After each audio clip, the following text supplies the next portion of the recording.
ওপ্পোর নতুন flagship phone Oppo Reno আগামী 10ই April launch হয়ে যাবে এবং এই ফোনটির ভিতরে থাকবে 10x জুম অর্থাৎ হুয়াওয়ে মেট 30তে।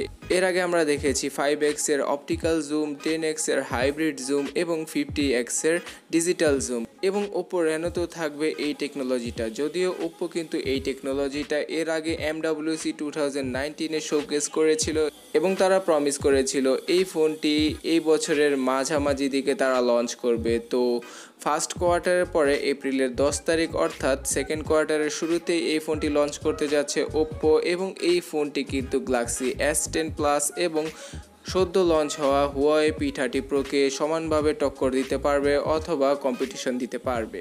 তো হ্যালো বন্ধুরা, আমি শান্ত। তো চলুন দেখে নেওয়া যাক ওপ্পো রেনোর ফোনে আর কি বিশেষত্ব রয়েছে এবং এর ফুল স্পেসিফিকেশন কি এবং এর দাম কত হতে পারে।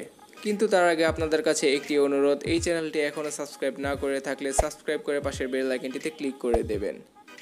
তো শুরু করা যাক এর ডিসপ্লে সেগমেন্ট থেকে। এখানে কিন্তু আপনারা দেখতে পাচ্ছেন পুরোটা ফ্রন্ট প্যানেল জুড়ে ডিসপ্লে ব্যবহার করেছে ওপ্পো এবং এখানে যেই বডি রেশিওটা রয়েছে অর্থাৎ স্ক্রিন টু ডিসপ্লের বডি রেশিও সেটা কিন্তু 93.1%। তো এটা কিন্তু একবারে অ্যামেজিং একটা ব্যাপার এবং এই ডিসপ্লের নিচের অংশে যে চিনটুকু দেখছেন এই ডিসপ্লের চিনটি কিন্তু আইফোন XS ম্যাক্স থেকেও কম। প্লাস এই ডিসপ্লের ভিতরেই থাকবে ফিঙ্গারপ্রিন্ট স্ক্যানারটি, অর্থাৎ এখানে ওপ্পো ওএলইডি ডিসপ্লে ব্যবহার করেছে এবং এই ফিঙ্গারপ্রিন্ট স্ক্যানারটি হচ্ছে একটি অপটিক্যাল ফিঙ্গারপ্রিন্ট স্ক্যানার। তো যেহেতু ডিসপ্লেতে কোনো নচ এবং হোল থাকছে না, তো এখানে Oppo pop up selfie camera ব্যবহার করেছে এবং এই পপ আপ সেলফি ক্যামেরাটির ডিজাইন কিন্তু সবচেয়ে ভিন্ন, কারণ এখানে ট্রায়াঙ্গেল শেপের একটি সেলফি ক্যামেরা দেখতে পাচ্ছেন আপনারা এবং এটা কিন্তু এক সাইড দিয়ে বের হয় আবার ট্রায়াঙ্গেল শেপে ভিতরে ঢুকে যায় এবং এই পপ আপ মেকানিজমের ভিতরে ব্যবহার করা হয়েছে ডুয়াল সেলফি ক্যামেরা, সাথে আপনারা ফ্ল্যাশটি দেখতেই পারছেন। তো ওপ্পো রেনোর যে লাইটার ভেরিয়েন্টটি রয়েছে সেটাও কিন্তু একই ডিজাইনের এবং এর সম্পর্কে এর আগেও আমি কথা বলেছি, উপরে আই বাটনে লিঙ্ক দিচ্ছি, এই ভিডিওটি দেখার পরে আপনারা ওই ভিডিওটি দেখে নিতে পারেন। তো ওপ্পো রেনোর এই ফ্ল্যাগশিপ ভেরিয়েন্টটিতে আপনারা দেখা পেয়ে যাবেন স্ন্যাপড্রাগনের 855 চিপসেটের এবং তার সাথে এর গ্রাফিক্স হিসেবে থাকবে অ্যাড্রেনোর 640। তো স্ন্যাপড্রাগন 855 চিপসেট সম্পর্কে আমার নতুন করে কিছু বলার নেই, এর আগে আমি এর সম্পর্কে অনেক প্রশংসা করেছি। তো এবার চলে আসা যাক এর ক্যামেরা, কারণ ওপ্পো রেনোর যেই ক্যামেরা সেগমেন্ট থাকবে সেটাই হচ্ছে গিয়ে সবচেয়ে বড় হাইলাইটিং ব্যাপার।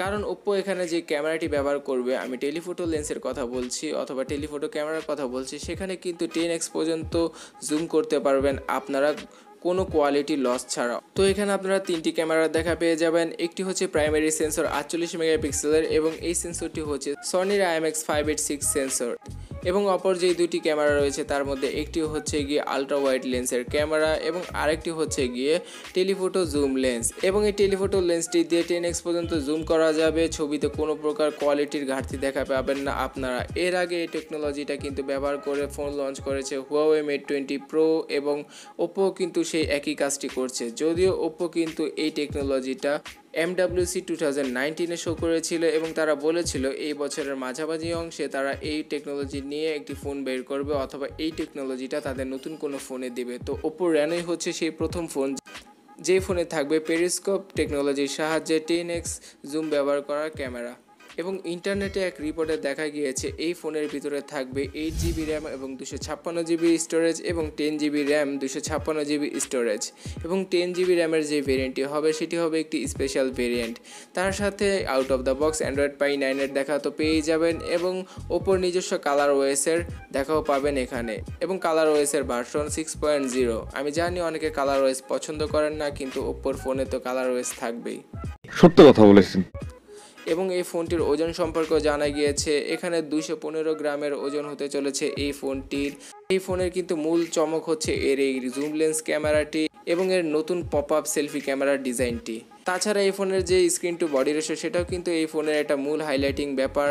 তো এবার দেখা যাক ওপ্পো কতদূর পর্যন্ত হুয়াওয়ে P30 প্রো এবং স্যামসাং S10 প্লাসকে টক্কর দিতে পারে অথবা কম্পিটিশন দিতে পারে এই বাজেট সেগমেন্টে, কারণ এই ওপ্পোর ফোনটি কিন্তু হুয়াওয়ে P30 প্রো এবং স্যামসাং S10 প্লাসের থেকেও কম দামে লঞ্চ হতে পারে এবং এর দাম সম্পর্কেও কিছুটা আইডিয়া পাওয়া গিয়েছে। সেটাকে যদি আমি বাংলাদেশি টাকায় কনভার্ট করি তাহলে 55 থেকে 60 হাজার টাকার ভিতরে পড়ছে। তো আগামী 10ই এপ্রিল এই ফোনটি লঞ্চ হওয়ার পর অথবা ওপ্পো এই ফোন সম্পর্কে যদি কোনো নতুন তথ্য দেয় তাহলে কিন্তু আমি আপনাদের জানাতে পারবো ফুল স্পেসিফিকেশন এবং ফুল ব্যাপারটা এই ফোনের টেকনোলজি সম্পর্কে। তো এই জন্য আমার চ্যানেলটি সাবস্ক্রাইব করেছেন কিনা দেখে নিন, যদি না করে থাকেন অবশ্যই সাবস্ক্রাইব করে পাশের বেল আইকনটিতে ক্লিক করে রাখবেন, কারণ আগামী 10ই এপ্রিল ওপ্পো রেনোকে নিয়ে নতুন ভিডিও আসতে চলেছে। তার সাথে এই ভিডিওটি যদি ভালো লেগে থাকে অবশ্যই লাইক বাটনে ক্লিক করতে ভুলবেন না এবং এই চারপাশে 4টি ভিডিও দেখতে পারেন, এগুলো আপনার জন্য ইম্পর্টেন্ট হতে পারে। তো এই পর্যন্ত দেখার জন্য আপনাদের অনেক অনেক ধন্যবাদ। দেখা হচ্ছে পরবর্তী ভিডিওতে। টাটা।